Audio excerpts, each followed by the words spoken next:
So hello dear students, welcome to my channel Gateway for Engineers. Now in the last class we have discussed about 1D stress transformation. फिर हमने पढ़ा था application of 1D stress transformation. Application में हमने देखा था failure of different kinds of material, that is your ductile material, brittle material in compression as well as in shear. Now in the as well as in tension, जब compressive load या tensile load लगाते हैं हम brittle material पे, ductile material पे, तो किस type से फील करते हैं. Now in the today's class we are going to discuss about transformation of 2D stress. So we will discuss about transformation of two-dimensional stress. So before discussing about transformation of two-dimensional stress, there is a term जो आपको समझना बहुत ही जरूरी है and जिसका बहुत ही ज्यादा utilisation है, जिसका बहुत ही ज्यादा एप्लीकेशन है in your engineering prospects, and that term is principal stress. Principal stress. Now अभी तक हमने एक बात ये समझी है कि सपोज किसी बॉडी पे if we are applying any stress, suppose this is a body and this body is subjected to only one stress, that is normal stress P. ठीक है, so sigma stress लग रहा है, this body is subjected to only one stress, that is normal stress. पे shear stress हमने लगाया ही नहीं. तो अभी तक हमें ये समझ में आ गया है क्या कि इस जो नॉर्मल स्ट्रेस का इफेक्ट है वो सिर्फ इस वर्टिकल प्लेन पर ही नहीं रहेगा, बल्कि there will be a infinite number of planes, जिन इनफाइनाइट नंबर ऑफ प्लेन्स पे ये क्या करेगा, नॉर्मल स्ट्रेस इफेक्ट प्रोड्यूस करेगा, एंड उसका effect will be in terms of normal stress as well as in terms of what, as well as in terms of shear stress. कहने का मतलब ये है कि अगर आपने किसी बॉडी पे नॉर्मल स्ट्रेस ही लगाया है सिर्फ, तो उसकी वजह से क्या होगा, उसकी वजह से there could be a infinite number of planes जिसपे कि नॉर्मल स्ट्रेस भी डेवलप होगा, शियर स्ट्रेस भी डेवलप होगा. सिमिलरली अगर यहाँ पे मैं सिर्फ और सिर्फ शियर स्ट्रेस लगाऊंगा, तो यहाँ पे इस वर्टिकल प्लेन पे सिर्फ शियर स्ट्रेस की वजह से there could be an infinite number of incline plane जिसपे कि क्या होगा, जिसपे कि नॉर्मल स्ट्रेस भी डेवलप होगा, शियर स्ट्रेस भी डेवलप होगा. ऐसा क्यों हो रहा है, बिकॉज ये इस जो स्ट्रेस है, इस स्ट्रेस का ट्रांसफॉर्मेशन हो रहा है. कहाँ पे, इस स्ट्रेस का ट्रांसफॉर्मेशन हो रहा है in this infinite number of incline planes. इन स्ट्रेसेस के कंपोनेंट्स आ रहे हैं, कहाँ पे आ रहे हैं इसके components, in the infinite number of incline planes. Infinite number of incline planes पे इस स्ट्रेस के कंपोनेंट्स आ रहे हैं. कहने का मतलब ये है कि अगर आपने बॉडी पे सिर्फ नॉर्मल स्ट्रेस लगाया है, तो उसकी वजह से उस पर्टिकुलर प्लेन पे जिसपे आपने नॉर्मल स्ट्रेस लगाया वहां पे तो नॉर्मल ही आएगा, बट उसके अलावा there could be a infinite number of inclined plane जहां पे नॉर्मल स्ट्रेस भी आएगा और शियर स्ट्रेस भी आएगा. ठीक है. सिमिलरली अगर आपने बॉडी पे सिर्फ और सिर्फ शियर स्ट्रेस लगाया है, तो जिस प्लेन पे आपने शियर स्ट्रेस लगाया है उस पे तो शियर स्ट्रेस ही रहेगा, but there could be a infinite number of inclined plane जिसपे नॉर्मल स्ट्रेस भी आएगा एंड शियर स्ट्रेस भी आएगा. नाउ अब हम समझेंगे प्रिंसिपल स्ट्रेस को. out of that infinite number of planes, out of that infinite number of planes जिसपे कि नॉर्मल स्ट्रेस भी आ रहा है, शियर स्ट्रेस भी आ रहा है, there are some planes जिसपे सिर्फ और सिर्फ नॉर्मल स्ट्रेस आएगा. ठीक है. Out of the infinite number of planes जिसपे नॉर्मल स्ट्रेस भी आ रहा है, शियर स्ट्रेस भी आ रहा है, कुछ ऐसे प्लेन्स होंगे जिन प्लेन्स पर क्या होगा, सिर्फ और सिर्फ नॉर्मल स्ट्रेस आएगा, एंड उन प्लेन्स पर शियर स्ट्रेस की वैल्यू क्या होगी, शियर स्ट्रेस की value will be zero. So out of the infinite planes there will be some planes जिन planes पर क्या होगा, only normal stress आएगा and the value of shear stress on those planes will be zero. समझ में आया. अब ये planes कितने होंगे ये अभी हम डिस्कस करेंगे, but these planes, Jin plane पर क्या हो रहा है, जिन planes पर shear stress जीरो है और सिर्फ normal stress डेवलप हो रहा है, उन planes को हम क्या बोलते हैं, उन planes को बोलते हैं principal plane. And the value of normal stress on principal plane is called as what, is called as principal stress. समझ में आया. बॉडी पे आप सिर्फ नॉर्मल स्ट्रेस लगाओ, सिर्फ शियर स्ट्रेस लगाओ, या दोनों का कॉम्बिनेशन लगाओ, बॉडी में क्या होगा, there could be infinite number of plane जिसपे shear stress and normal stress दोनों आएगा. Out of the infinite number of planes in the body there will be some planes जिन पे की क्या होगा, सिर्फ और सिर्फ नॉर्मल स्ट्रेस लगेगा, शियर स्ट्रेस नहीं लगेगा. ठीक है.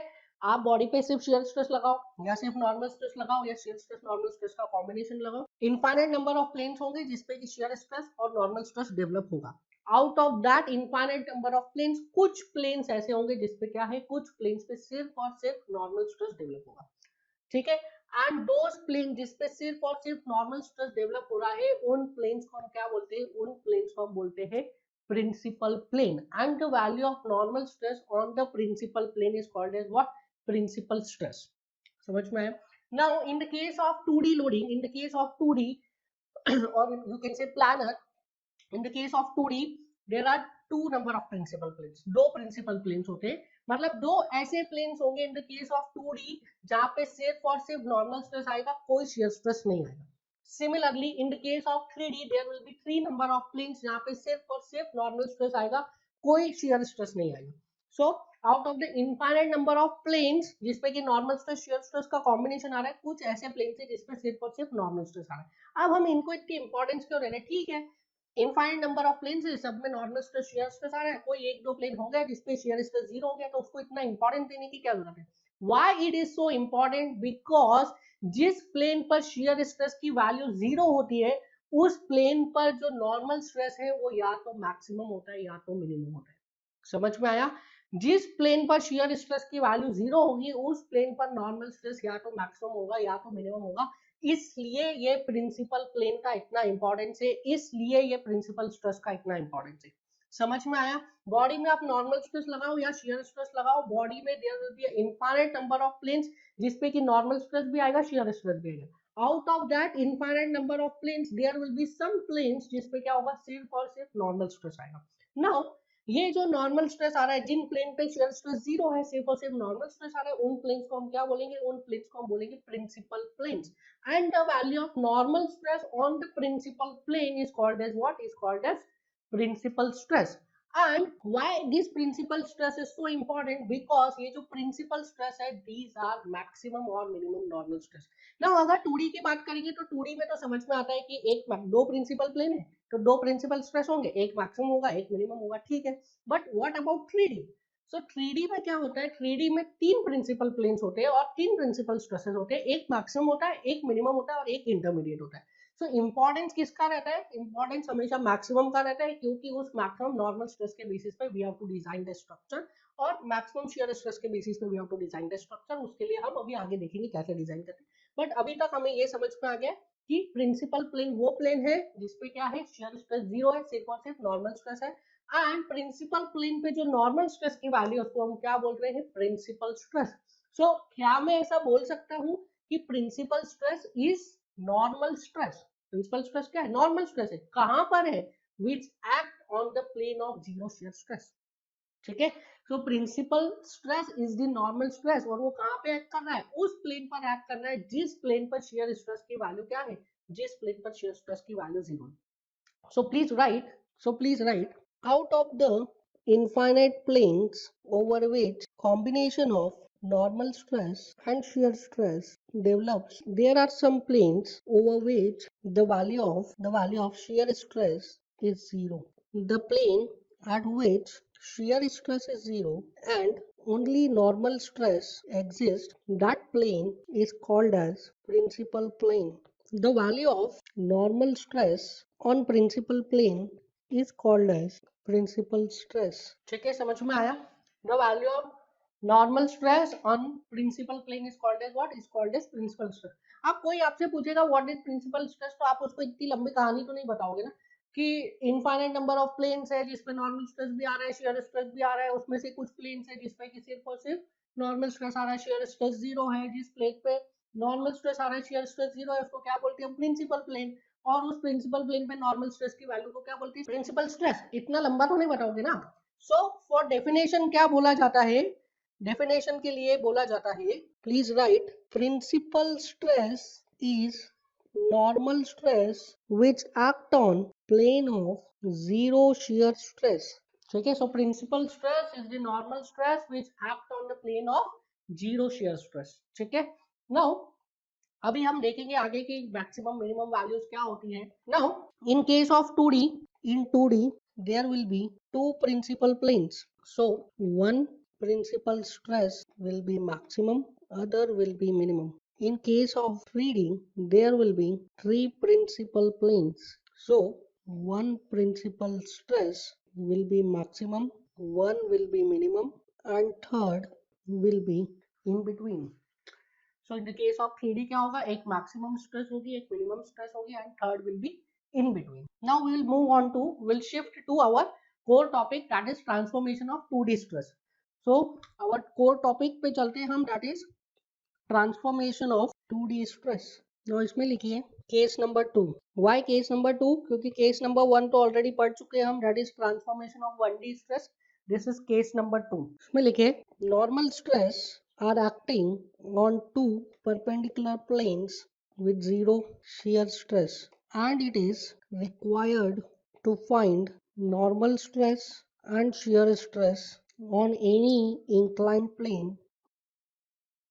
तो क्या दिया है इसमें हमें दिया है that normal stress is acting on two mutually perpendicular planes, and उन पर क्या लग रहा है, जहाँ पे normal stress लग रहा है वहाँ पे shear stress नहीं लग रहा है. so given is what, दो perpendicular planes पर क्या लग रहा है, दो perpendicular planes पर normal stress लग रहा है. ठीक है, that is this is sigma x, this is sigma y. if I consider xy direction like this, this is x, this is y. so दो perpendicular planes पे क्या लग रहा है, दो perpendicular planes पे नॉर्मल स्ट्रेस लग रहा है. अब ये नॉर्मल स्ट्रेस इधर भी लग रहा होगा लाइक दिस. ठीक है, वो बनाया नहीं है उसका मतलब ये नहीं कि नहीं लग रहा है, इधर भी लग रहा है. ठीक है, and what you have to find, you have to find normal stress and shear stress on the inclined plane. So आपको suppose this is the inclined plane, इस इंक्लाइंड प्लेन पर क्या निकालना है, normal stress and shear stress. And I am assuming that this inclined plane is at an angle of theta. कहाँ से, हमने last class में भी डिस्कस किया था, थीटा कहाँ से लेते हैं, इन the anti clockwise direction, vertical से एंटी क्लॉकवाइज डायरेक्शन में लेते हैं हमेशा थीटा. एंड ये जो प्लेन है वर्टिकल से एंटी क्लॉकवाइज डायरेक्शन में, थीटा पर जो प्लेन है उस पर क्या लगेगा, एक नॉर्मल स्ट्रेस लगेगा जो कि टेंसाइल होगा, और एक शियर स्ट्रेस लगेगा जो कि इस प्लेन पर एंटी क्लॉकवाइज होगा. ठीक है, ये चीज हम लास्ट क्लास में ही डिस्कस कर चुके हैं. That I am assuming this sigma x dash as tensile and this tau x y dash in the anti clockwise direction. ये मेरे साइन कन्वेंशन है, जो हमने रिजल्ट्स निकाले हैं टाउ एक्स वाई डैश के एंड सिग्मा एक्स डैश के last case में, और अभी इस केस में निकालेंगे, उसमें सिग्मा एक्स डैश को हमने क्या लिया है, टेंसाइल लिया है. ठीक है, टाउ एक्स वाई डैश को क्या लिया है, एंटी क्लॉकवाइज डायरेक्शन में लिया. नाउ सो इस क्वेश्चन में क्या दिया है कि दो परपेंडिकुलर प्लेन्स पे क्या लग रहा है, दो परपेंडिकुलर प्लेन्स पे सिर्फ और सिर्फ नॉर्मल स्ट्रेस लग रहा है, नो शियर स्ट्रेस. सो यहाँ पे इस परपेंडिकुलर प्लेन पे सिर्फ नॉर्मल स्ट्रेस लग रहा है, इस परपेंडिकुलर प्लेन पर भी सिर्फ नॉर्मल स्ट्रेस लग रहा है.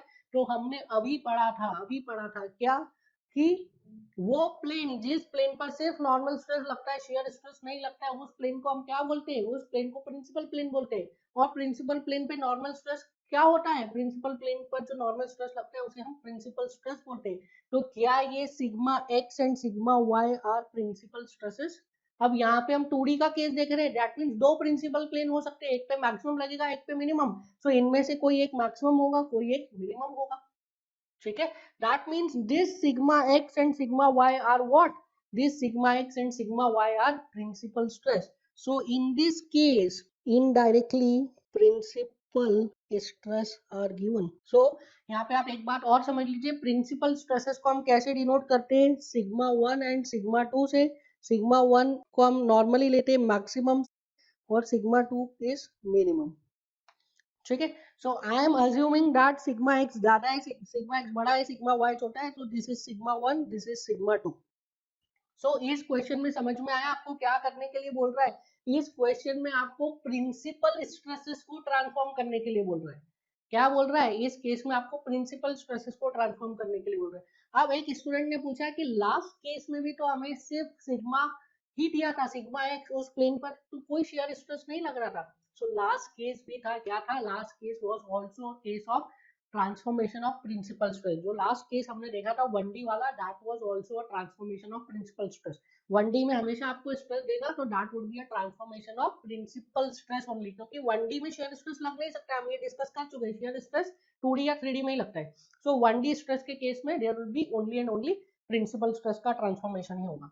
सो this is transformation of what, this is transformation of principal stress. अब देखिए हम इसका ट्रांसफॉर्मेशन कैसे करते हैं. So I am representing this element again. So this is the element and इस पे stress लग रहे हैं.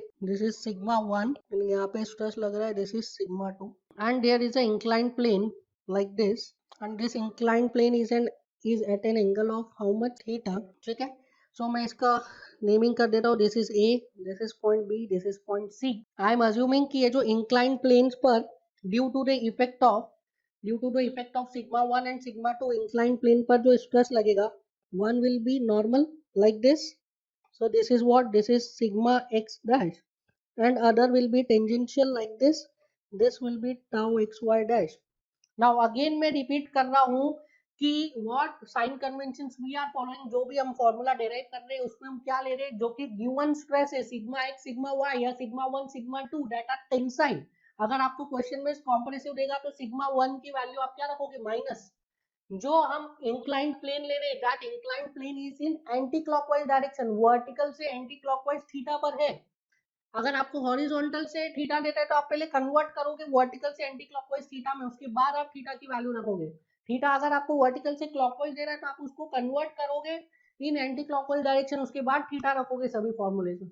और जो हमारे रिजल्ट आ रहे हैं, जो फॉर्मूला हमारा सिग्मा एक्स डैश का जो भी हमारा वैल्यू आ रहा है, अगर आपने सारी वैल्यूज रखी उस फॉर्मूले और सिग्मा एक्स डैश की वैल्यू पॉजिटिव आ जाती है, इसका मतलब क्या है, इंक्लाइंड प्लेन पर जो नॉर्मल स्ट्रेस लग रहा है वो कैसा लग रहा है, टेंसाइल लग रहा है। ठीक है, टाउ एक्स वाई डैश में आपने फॉर्मूले में सारी वैल्यूज रखी और टाउ एक्स वाई डैश की वैल्यू पॉजिटिव आ जाती है, इसका मतलब क्या है, जो शियर स्ट्रेस लग रहा है इंक्लाइंड प्लेन पे वो कैसा लग रहा है, एंटी क्लॉकवाइज लग रहा है। ठीक है, और अगर टाउ एक्स वाई डैश की वैल्यू नेगेटिव आ जाती है, इसका मतलब क्या है, जो इंक्लाइंड प्लेन पे शियर स्ट्रेस लग रहा है वो कैसा लग रहा है, क्लॉकवाइज लग रहा है। ठीक है, समझ में आ गया। सो हम ट्रांसफॉर्मेशन स्टार्ट करते हैं। Now what I am doing is, मैं इस एलिमेंट को रिप्रेजेंट कर रहा हूँ, देखिए किस तरीके से मैं इस एलिमेंट को रिप्रेजेंट करूंगा। नाउ मैंने क्या किया है, जो इंक्लाइन प्लेन है, इस इंक्लाइन प्लेन पे मुझे स्ट्रेसेस को रिप्रेजेंट करना है एंड आई डोंट वांट कि जो स्ट्रेसेस है उनको रिप्रेजेंट करने की वजह से यहाँ पे बहुत ही ज्यादा मेस हो जाए, इसलिए मैं क्या कर रहा हूँ, स्ट्रेसेस को इस तरीके से रिप्रेजेंट कर रहा हूँ। This is sigma x dash and this is tau x y dash, this is my plane A C, ये एसी प्लेन है। ठीक है, ये एसी प्लेन है। नाउ हमें पता है that shear stress are always complementary, तो अगर एसी प्लेन पर शियर स्ट्रेस लगा टाउ एक्स वाई डैश, तो इसके करस्पॉन्डिंग एसी के परपेंडिकुलर प्लेन पर एक कॉम्प्लीमेंट्री शियर स्ट्रेस लगेगा एंड उसका वैल्यू क्या होगा, इस शियर स्ट्रेस के बराबर होगा। तो एसी के परपेंडिकुलर प्लेन पर भी एक स्ट्रेस डेवलप होगा, that is also tau x y dash, and AC के परपेंडिकुलर प्लेन पर एक नॉर्मल स्ट्रेस भी लगेगा लाइक दिस। ठीक है, तो इस तरीके से आपका स्ट्रेस का ट्रांसफॉर्मेशन हो रहा है। जो इंक्लाइन प्लेन पर, इंक्लाइन जो प्लेन है उस पर मैंने स्ट्रेस एलिमेंट बनाया है और उस इंक्लाइन प्लेन पर stress element will look like this. उसका कंडीशन ये होगा, एसी प्लेन पर एक स्ट्रेस लगेगा सिग्मा एक्स डैश, एसी के परपेंडिकुलर प्लेन पर एक स्ट्रेस लगेगा sigma y dash and tau x y dash क्या, शियर स्ट्रेस लगेगा। Now what I am doing is, I am representing a cut section, मैं एक कट सेक्शन बना रहा हूँ ऑफ द एलिमेंट, एलिमेंट का एक कट सेक्शन बना रहा हूँ मैं। So this is A, this is B, this is C. A B पर क्या स्ट्रेसेस लग रहे हैं, ए बी पे स्ट्रेस लग रहा है सिग्मा 1। सिमिलरली बी सी पे क्या स्ट्रेस लग रहा है, बी सी पे स्ट्रेस लग रहा है sigma 2। And A C plane पर क्या स्ट्रेस लग रहा है, देखिए अब आप यहाँ पे आपको समझना है मेन, ए सी प्लेन पर क्या स्ट्रेस लग रहा था, एसी प्लेन पर स्ट्रेस लग रहा था like this, this is sigma x dash. और क्या लग रहा था, एसी प्लेन पर एक और स्ट्रेस लग रहा था like this, this is tau x y dash. ठीक है, this is AC plane. Now अब देखिए, अब आप समझिए please, suppose this is a member और दिस इज अ एलिमेंट। अगर इस एलिमेंट पे मैं पॉजिटिव एक्स डायरेक्शन में टेंसाइल स्ट्रेस लगाऊंगा सिग्मा, इसका मतलब क्या है कि नेगेटिव एक्स डायरेक्शन में भी एक टेंसाइल स्ट्रेस लगेगा सिग्मा, लगेगा। नाउ अगर मैं इस इंक्लाइन प्लेन की बात करता हूँ, इस इंक्लाइन प्लेन की, तो इस इंक्लाइन प्लेन पे पॉजिटिव एक्स डायरेक्शन में अगर ये सिग्मा एक्स डैश लग रहा है, तो कहना है राइट कि नेगेटिव एक्स डायरेक्शन में भी क्या लगेगा, यहाँ पे सिग्मा एक्स डैश लगेगा लाइक दिस। समझ में आया। सिमिलरली अगर इस इंक्लाइन प्लेन पे, इस इंक्लाइन प्लेन पे टाउ एक्स वाई डैश लग रहा है लाइक दिस, तो इसके करस्पॉन्डिंग प्लेन पे टाउ एक्स वाई डैश क्या लगेगा, इसके opposite like this. So this is tau x y dash. देखिए अगर यहाँ पे टाउ एक्स वाई डैश लगता है अपवर्ड्स, तो यहाँ पे टाउ एक्स वाई डैश कैसा लगेगा, डाउनवर्ड्स। समझ में आया। सो पॉजिटिव प्लेन में अगर टाउ अपवर्ड्स लग रहा है तो नेगेटिव प्लेन में क्या लगेगा, टाउ डाउनवर्ड्स लगेगा। सो अगर इधर टाउ अपवर्ड्स लग रहा है तो इधर डाउनवर्ड्स लगेगा। सिमिलरली यहाँ पे इस डायरेक्शन में टाउ एक्स वाई लग रहा है तो इधर कैसा लगेगा, इस डायरेक्शन में। मोर ओवर अगर क्लॉकवाइज एंटी क्लॉकवाइज की बात करो तो इधर एंटी क्लॉकवाइज लग रहा है तो इधर भी क्या लगेगा, एंटी क्लॉकवाइज। सिमिलरली ये देखिए, ये इंक्लाइन प्लेन पे, पॉजिटिव इंक्लाइन प्लेन बोलूं अगर मैं, तो पॉजिटिव इंक्लाइन प्लेन पे एंटी क्लॉकवाइज लग रहा था, तो नेगेटिव इंक्लाइन प्लेन पे भी क्या लगेगा, anti clockwise. So this is the stress condition. Now this is the stress condition, ये स्ट्रेस कंडीशन आ रही है. Now we have to find the value of what, we have to find the value of tau x y dash and sigma x dash. ये plane का inclination कितना है, ये plane का इंक्लिनेशन इज थीटा. अब मैं क्या कर रहा हूँ, अब मैं सिर्फ इस वाले पार्ट को ले रहा हूँ. नाउ प्लीज लुक हियर, देखिए I have to resolve this stress. तो स्ट्रेस को रिजॉल्व करने के लिए मुझे क्या करना पड़ेगा, स्ट्रेस को रिजॉल्व करने के लिए सबसे पहले मुझे उसको फोर्स में कन्वर्ट करना पड़ेगा. So if I consider x y axis, so can I write, ये जो सिग्मा वन लग रहा है, ये सिग्मा वन किसकी वजह से लग रहा होगा, ये सिग्मा वन लग रहा होगा due to a force F1. So can I write the value of F1 is equals to sigma 1 into AB into, suppose ये जो एलिमेंट है इसका thickness perpendicular to the plane of board is T. So sigma 1 into AB into T क्या हो जाएगा, it is the value of force F1. ये तो किया था हमने वन डायमेंशनल स्ट्रेस के केस में भी. So this F1 is nothing but sigma 1 into AB into T. Similarly, if I want to denote F2, F2 क्या है, F2 वो फोर्स है जिसकी वजह से सिग्मा 2 लग रहा है. So can I write F2 is equals to sigma 2 into BC into T. ठीक है. नाउ अब मैं क्या कर रहा हूँ, अब मैं इस इंक्लाइंड प्लेन को यहाँ पे रिप्रेजेंट कर रहा हूँ. So this is the inclined plane. ठीक है, ये इंक्लाइंड प्लेन है. इस इंक्लाइंड प्लेन का इंक्लिनेशन कितना है, वर्टिकल से at an angle theta. Vertical से है ये inclined plane at an angle theta. Now what I am doing कि इस इंक्लाइंड प्लेन के परपेंडिकुलर एक लाइन बना रहा हूँ. सो अगर इंक्लाइंड प्लेन का वर्टिकल से एंगल थीटा था, तो इंक्लाइंड प्लेन के परपेंडिकुलर लाइन का हॉरिजॉन्टल से एंगल कितना हो जाएगा, दिस इज आल्सो थीटा. अगर इंक्लाइंड प्लेन का वर्टिकल से एंगल थीटा था, तो इंक्लाइंड प्लेन के जो परपेंडिकुलर लाइन है उसका हॉरिजॉन्टल से एंगल कितना होगा, theta, in the anti clockwise direction. Both are in anti clockwise direction. Now I can easily represent the components. देखिए अब मैं इस F1 और F2 के कंपोनेंट्स को इजीली रिप्रेजेंट कर सकता हूँ. If I represent component of this F1, so can I right this is F1 cos theta and this is F1 sin theta. Now similarly अगर मैं F2 के कंपोनेंट्स लूंगा, तो here will be F2 cos theta and here will be F2 sin theta. So now we can easily resolve. Now we can easily calculate the value of what, sigma x dash and tau x dash y dash. ये मैंने क्यों किया है, ये मैंने इसलिए किया है, मुझे फोर्सेस को रिजॉल्व करना है, मुझे इन फोर्सेस को रिजॉल्व करना है. नाउ देखिए, can I say this F1 cos theta plus F2 sin theta is responsible for sigma x dash? F1 cos theta plus F2 sin theta किसके लिए रिस्पॉन्सिबल है, सिग्मा x dash के लिए. Similarly, this F1 sin theta and F2 cos theta is responsible for this tau x dash phi dash. So can I write F1 cos theta plus F2 sin theta, this is equals to what, sigma x dash into AC into T. देखिए क्यों, force को force के equally रखेंगे ना हम. This F1 cos theta F2 sin theta is a force. So sigma x dash into AC into T करना पड़ेगा, because आपको इसको भी फोर्स में कन्वर्ट करना पड़ेगा. नाउ अब यहाँ पे कुछ स्टूडेंट्स को डाउट आता है कि this F1 cos theta F2 sin theta तो पॉजिटिव x में लग रहा है, पॉजिटिव इस डायरेक्शन में लग रहा है, और सिग्मा x डैश तो नेगेटिव डायरेक्शन में लग रहा है, तो यहाँ पे माइनस आना चाहिए. देखिए यहाँ पे माइनस नहीं आएगा, इसको आप इस तरीके से समझिए.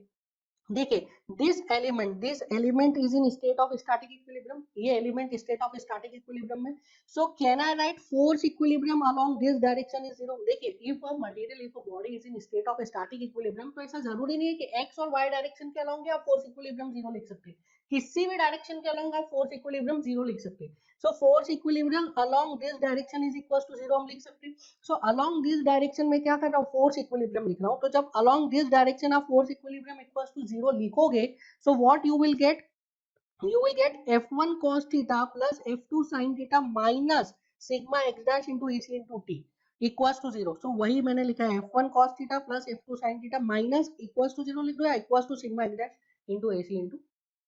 सो यहाँ पे F1 F2 की वैल्यूज पुट कीजिए, you will get the result. F1 is sigma 1 into AB into T cos theta plus sigma 2 into BC into T sin theta. This is equals to sigma x dash into AC into T. Now अब देखिए यहाँ से sigma x dash को subject of the formula बनाइए. You will get sigma x dash is equals to sigma 1 into AB upon AC into cos theta. अब देखिए t तो cancel हो जाएगा, ये t गए, plus sigma 2 into BC upon AC sin theta. Now what is this A B upon A C? A B upon A C क्या है? A B upon A C is what? Is cos theta. यहाँ पे देखिए आप, A B upon A C it is base upon hypotenuse to cos theta. Similarly, what is this? BC upon AC. This is BC and this is AC. So perpendicular upon hypotenuse. This becomes what? Sin theta. So I can write sigma x dash is equals to sigma 1 AB upon AC is cos theta, so cos square theta, plus sigma 2 BC upon AC is sin theta, so this becomes sin square theta. So this is the value of what? This is the value of normal stress on the inclined plane. This is the value of normal stress on the inclined plane. So यहाँ से we have got sigma x dash is equals to sigma 1 cos square theta plus sigma 2 sin square theta. Now इसको मैं एक reduced form में represent करूंगा. So sigma x dash is equals to sigma 1 plus sigma 2 by 2 plus sigma 1 minus sigma 2 by 2 cos 2 theta. cos 2 theta को आप replace करेंगे cos square theta minus sin square theta, you will get the same result. ठीक है. सो इसको मैं एक reduce form में represent कर रहा हूँ. क्यों रिप्रेजेंट कर रहा हूँ? ये आपको आगे जब हम और रिजल्ट्स डिराइव करेंगे तब आपको ये चीज समझ में आ जाएगी क्लियरली कि मैंने इसको रिड्यूस फॉर्म में क्यों डिनोट किया है. देखिए, in this chapter there are a number of formulas, बहुत सारे फॉर्मूलाज आपको हम डिराइव करेंगे कॉन्सेप्ट्स को समझने के लिए. सो मैं क्या कर रहा हूँ, सभी फॉर्मूलाज को एक ही फॉर्मेट में रखूंगा ताकि आपको इजीली कोरिलेट कर पाओ आप डिफरेंट फॉर्मूलाज के बीच में. Now this is the case of 2D loading, जिसमें 2D में क्या हो रहा था, सिर्फ प्रिंसिपल स्ट्रेसेस लग रहे थे. इसके पहले वाले केस में भी क्या था, प्रिंसिपल स्ट्रेस ही लग रहा था, but that was the case of what? That was the case of 1D stress loading. So अगर आप इसको 1D स्ट्रेस लोडिंग से कंपेयर करोगे और यहाँ पे सिग्मा 2 को 0 कर दोगे तो you will get the same result, that sigma x dash is equal to what? Sigma 1 cos square theta. आपको सेम रिजल्ट मिल जाएगा. सो नाउ अगर मैं अब बात करूं for the shear stress, now if I want to calculate shear stress on the inclined plane, तो मुझे क्या करना पड़ेगा? मुझे इस एक्सिस के अलोंग रिजॉल्व करना पड़ेगा. So if I resolve along this axis, इस एक्सिस के अलोंग अगर मैं रिजॉल्व करूं, सो can I right f2 cos theta minus 1 sin theta will be responsible for what? Will be responsible for this tau xy, f2 cos theta minus f1 sin theta. इसको आप ऐसे भी समझ सकते हैं that this element is in state of static equilibrium. So अगर मैं इस डायरेक्शन को पॉजिटिव ले रहा हूँ, this direction is positive, so f2 cos theta minus f1 sin theta minus tau xy is equals to what? 0. So I will write f2 cos theta minus f1 sin theta minus tau xy dash. Now this f2 sin theta and f1 cos theta, f2 cos theta and f1 sin theta are in the terms of 4. तो tau xy, tau dash xy को भी मुझे क्या करना पड़ेगा? Represent करना पड़ेगा in terms of force. So I have to write tau xy into AC into T. This is equals to how much? 0. So f2 को मैं लिखूंगा, this is sigma 2. f2 is what? Sigma 2 into BC into T. So this is sigma 2 into BC into T cos theta minus f1 को मैं लिख रहा हूँ sigma 1 into A B into T sine theta. This is equal to what? Tau x y dash into A C into T. Now यहाँ से you can cancel T T and T. So क्या रह जाएगा? You will get so tau x y dash को subject of the formula बनाइए. You will get sigma 2 into B C upon A C cos theta minus sigma 1 into A B upon A C sin theta. Now we know that BC upon AC क्या है? यहाँ से देखिए, यहाँ से BC upon AC is sin theta and AB upon AC is cos theta. So from here you will get tau xy dash is equals to BC upon AC is sin theta. So sigma 2 sin theta cos theta minus sigma 1 AB upon AC is cos theta sin theta. So again इसको मैं लिखूंगा tau xy dash is minus of sigma 1 minus sigma 2 into sine theta cos theta को लिख रहा हूं मैं sine 2 theta by 2. Sine theta cos theta क्या हो जाएगा? Sine 2 theta by 2. So from here you will get tau x y dash is equals to minus of sigma 1 minus sigma 2 by 2 sine 2 theta. This is the formula for shear stress on the inclined plane. ये inclined plane पर shear stress का formula है. Now अब हमने निकाल लिया inclined plane पे normal stress, inclined plane पे shear stress. So what is the value of normal stress on inclined plane? Sigma x dash is equals to what? Sigma x dash is equals to sigma 1 plus sigma 2 by 2 plus sigma 1 minus sigma 2 by 2 cos 2 theta. and the value of shear stress on the inclined plane is minus of sigma 1 minus sigma 2 by 2 sin 2 theta.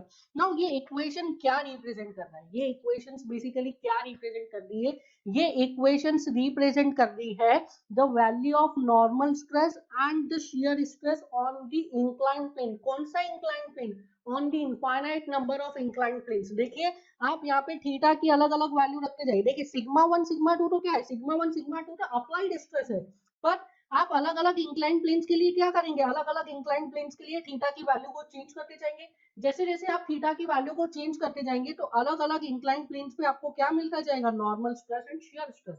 सो ये equation जो है sigma x dash and tau x y dash की equations, ये आपको क्या दे रही है, ये आपको दे रही है normal stress and shear stress on the infinite number of inclined planes. Figure में आप देखना चाहते तो फिगर में देख सकते हैं. This is one incline plane. आप इसको और थीटा चेंज करिए, थीटा चेंज करते जाइए, चेंज करते जाइए, आपको क्या मिलते जाएंगे, आपको infinite number of incline planes मिलते जाएंगे.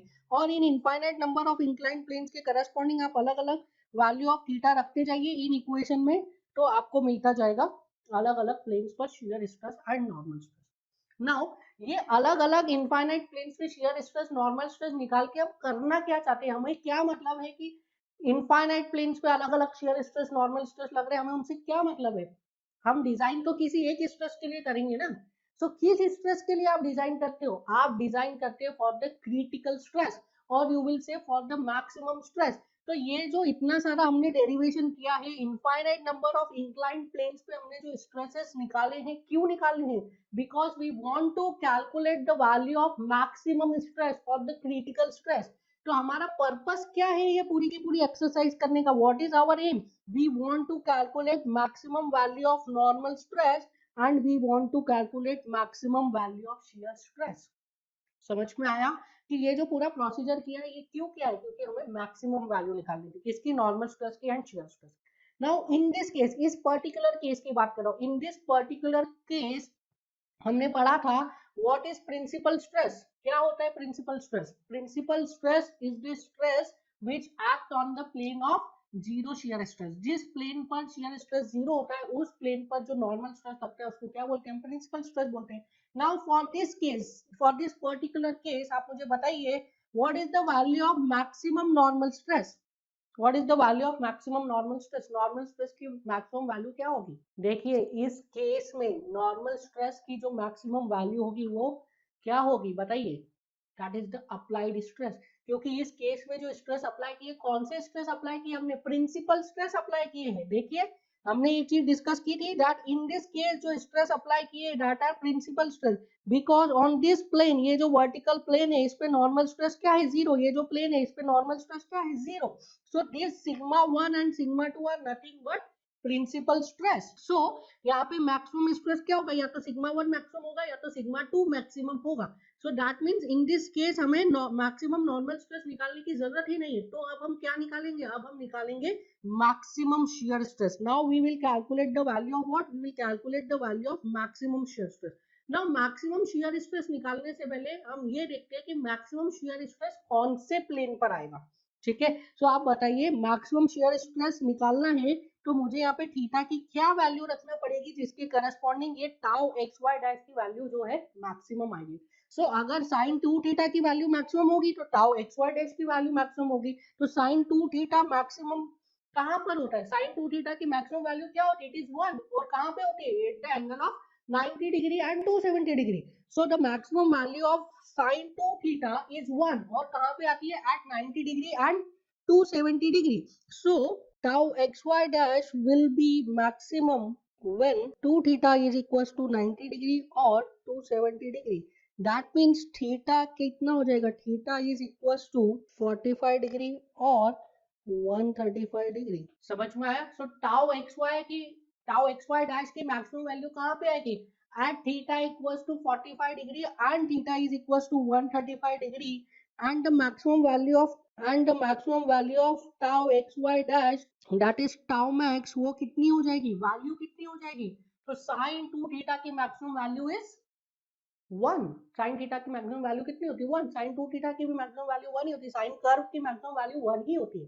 सो the value of tau max will be equals to, एक बार आपको मिलेगा minus of sigma 1 minus sigma 2 by 2 और दूसरी बार मिलेगा सिग्मा 1 minus sigma 2 by 2. So I will write tau max is equals to, magnitude की बात करो, it is sigma 1 minus sigma 2 by 2. So the magnitude of tau max is sigma 1 minus sigma 2 by 2. कहाँ पे आएगा?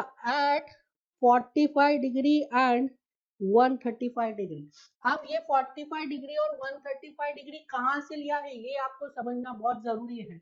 45 डिग्री कहाँ से लिया था? From the vertical plane. ये देखिए यहाँ पे in the anti clockwise direction.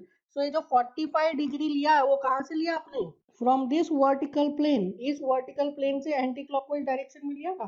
So the value of tau max will occur at an angle of 45 degree. कहाँ से? वर्टिकल प्लेन से. वर्टिकल प्लेन से नहीं, from the principal plane, because this is the case of what? This is the case of principal stress. यहाँ पे हम क्या apply कर रहे हैं? यहाँ पे हम प्रिंसिपल स्ट्रेस लगा रहे हैं. देखिए जो टाउ एक्स वाई की वैल्यू मैक्सिमम आ रही है उसके लिए हमने जो थीटा निकाला है वो थीटा कहाँ से ले रहे हैं हम? इस वर्टिकल प्लेन से. और ये वर्टिकल प्लेन कौन सा है? This vertical plane is principal plane. That means जो आप टाउ एक्स वाई की वैल्यू मैक्सिमम बता रहे 45 डिग्री पे, that is not valid for general cases. That is only and only valid when the applied stress or principal stress, when the given stress or principal stress. Or you can say the value of tau max will occur at 45 degree from the principal plane. So ये जो 45 degree and 135 degree लिखा है, this is not valid for general cases. This is only valid when the case is of principal plane. So tau max will occur at 45 degree and 135 degree from principal plane. समझ में आया? So कोई भी आप condition लेके देख लीजिए, कोई भी आप स्ट्रेस कॉम्बिनेशन लेके देख लीजिए, ये जो रिजल्ट है ये रिजल्ट हमेशा वैलिड रहेगा. और सिर्फ इस रिजल्ट के लिए हमने ये पूरा का पूरा केस पढ़ा है. नाउ आई वांट टू से वन थिंग कि अभी तक हमने जितना भी पढ़ा है वो सब आपको सिर्फ समझना है. उसमें से एक भी फॉर्मूला आपको याद नहीं रखना है except one, that tau max is equals to what? The magnitude of tau max is sigma 1 minus sigma 2 by 2 and this occur at 45 degree and 135 degree from principal plane. अभी तक हमने जितना भी पढ़ा है in the chapter transformation of stress, उसमें से सिर्फ और सिर्फ आपको ये एक स्टेटमेंट याद रखना है दैट टाउ मैक्स का वैल्यू होता है sigma 1 minus sigma 2 by 2 and it occurs at an angle of 45 degree and 135 degree from the principal plane. और कोई भी फॉर्मूला याद रखने की जरूरत नहीं. आगे मैं आपको ट्रिक्स बताऊंगा, आपके सारे क्वेश्चंस बनेंगे without remembering all this formula. समझ में आया? सो टाउ मैक्स की वैल्यू कितनी है? Sigma 1 minus sigma 2. सिग्मा 1 क्या है? Major principal stress. सिग्मा 2 क्या है? Minor principal stress. So tau max की वैल्यू क्या हो गई? It is half the difference of principal stresses. ठीक है, the value of tau max is half the difference of principal stresses. ठीक है. नाउ एंड टाउ मैक्स कहां पे आता है? Tau max occur at an angle of 45 degree and 135 degree from the principal plane. अब देखिए आपको एक छोटा सा डिस्कशन और है इसकी ऊपर. Suppose this was the element and this element was subjected to principal stress like this. यही था हमारा condition. This is sigma 1, this is sigma 2, this is sigma 1, this is sigma 2.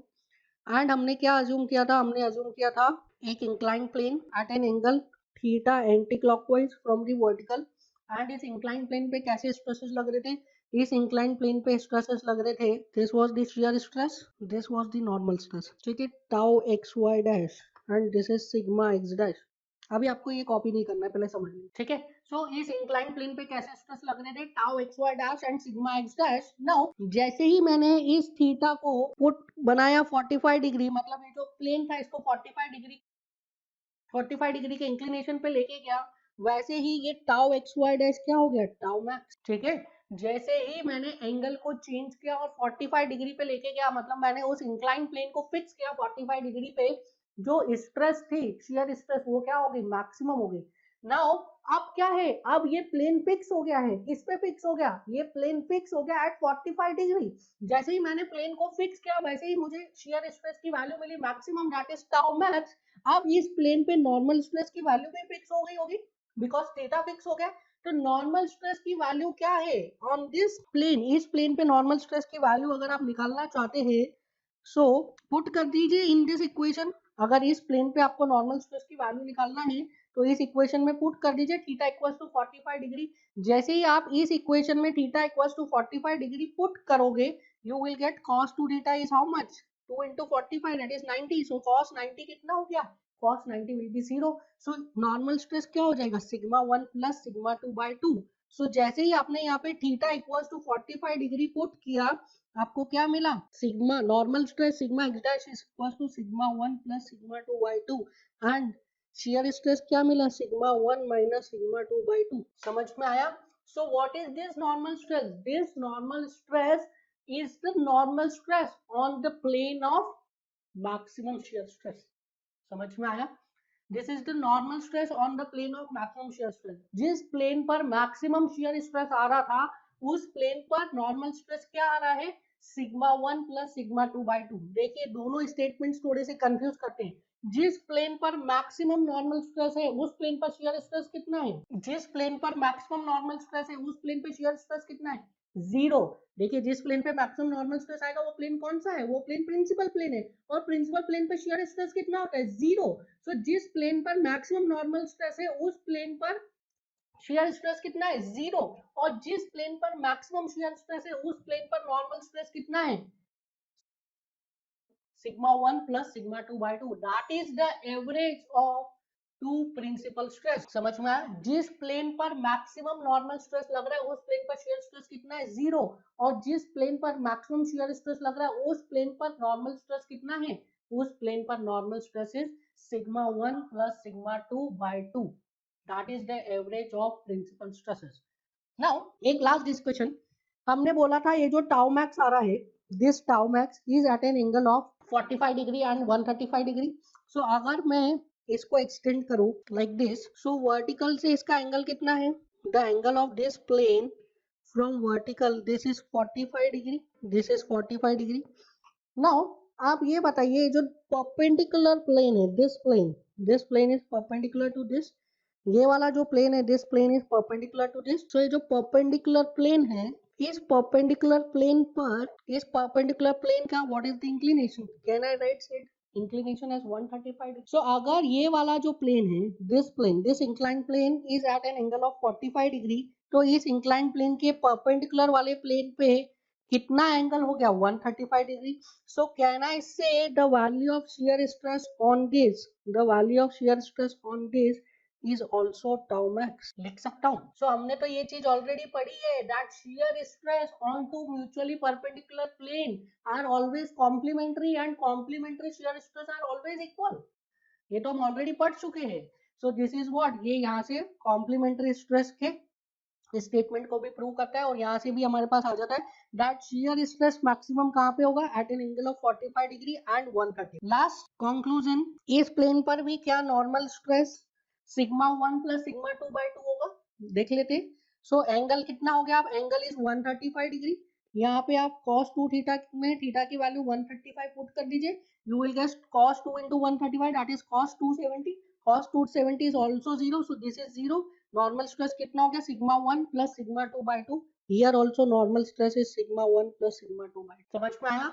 So I can say that normal stress on the plane of maximum shear stress is how much, is sigma 1 plus sigma 2 by 2, that is the average of two principal stress। Now अभी तक हमने जितना भी पढ़ा है उसमें से points to remember लिख लीजिए आप, पॉइंट्स टू रिमेम्बर। सो अभी तक आपने जितना भी पढ़ा है उसमें से आपको सिर्फ दो चीजें याद रखनी है, that is plane of maximum shear stress occurs at an angle of 45 degree and 135 degree from principal plane and the value of tau max is sigma 1 minus sigma 2 by 2।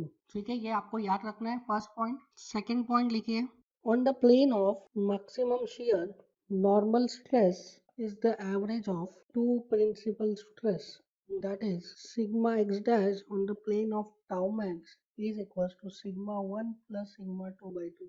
समझ में आया, क्लियर है ये। So this is it for the today's class, we'll meet in the next class, thank you।